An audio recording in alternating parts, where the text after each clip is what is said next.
Kenilau danau menyilau mata, tempat putera menahan ikan.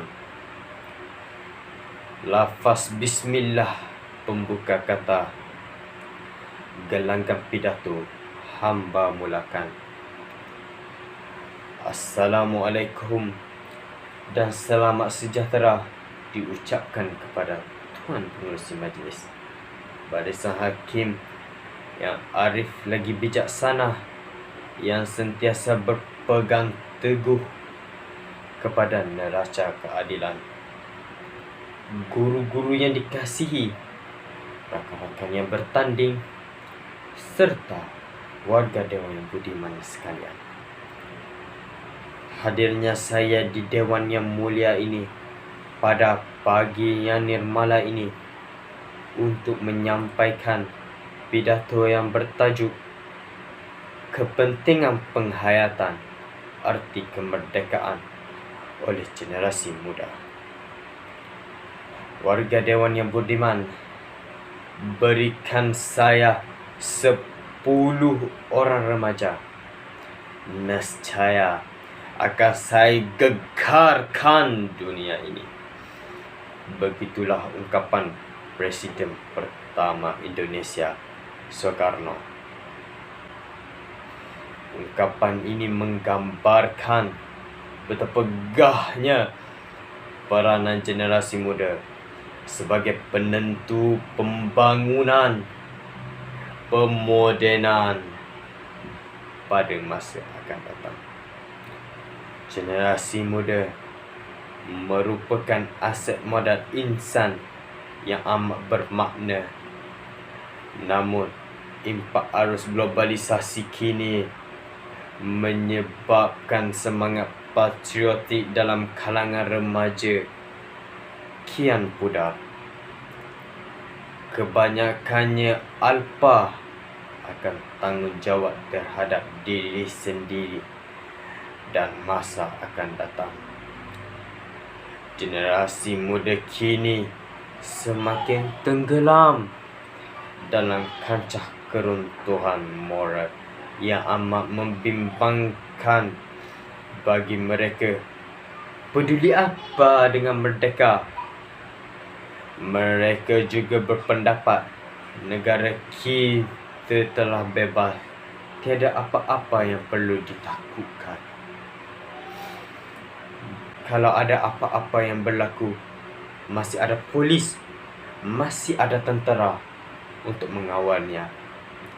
Yang lebih menyedihkan ialah sambutan hari kemerdekaan yang ditunggu-tunggu hanya kerana cuti umum, bersukaria dan segala penyakit sosial akan semakin memaharajalela sepanjang hari berkenaan. Seharusnya generasi muda kini perlu dididik menghargai kemerdekaan serta mengamalkan slogan negara kita, tanggungjawab kita. Para hadirin sekalian, pada pendapat saya, setiap warga Malaysia, terutamanya generasi muda yang merupakan pewaris bangsa, perlu menghayati arti kemerdekaan dan menghargai arti kemerdekaan. Menyingkap kembali sejarah-sejarah kemerdekaan, kita sewajarnya berterima kasih kepada para pejuang bangsa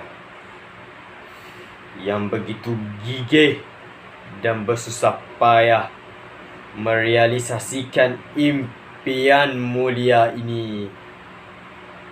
Ada dalam kalangan mereka yang terpaksa bergolek, bergadai semata-mata untuk pergi ke London bagi merundingkan hal kemerdekaan. Dalam hal ini, penghayatan arti kemerdekaan haruslah disemaikan dalam kalangan generasi muda. Hal ini demikian untuk menyedarkan generasi muda tentang betapa murni dan mulianya pejuang-pejuang kemerdekaan dahulu kala. Antara pejuang kemerdekaan tanah air termasuklah almarhum Tunku Abdul Rahman, Ibrahim Yaakob, dan lain-lain. Janganlah hendaknya apabila Gema Merdeka dilaungkan pada setiap 31 Ogos pada setiap tahun, barulah kita mengenang kembali jasa mereka. Jika inilah realitinya, alangkah malangnya nasib negara yang mempunyai generasi baru yang hanya tahu akan kata merdeka tetapi tidak memahami dan menghayati arti kemerdekaan. Sekian, wabillahi taufiq wa hidayah. Itu sahaja daripada saya. Assalamualaikum warahmatullahi taala wabarakatuh. Sekian, terima kasih.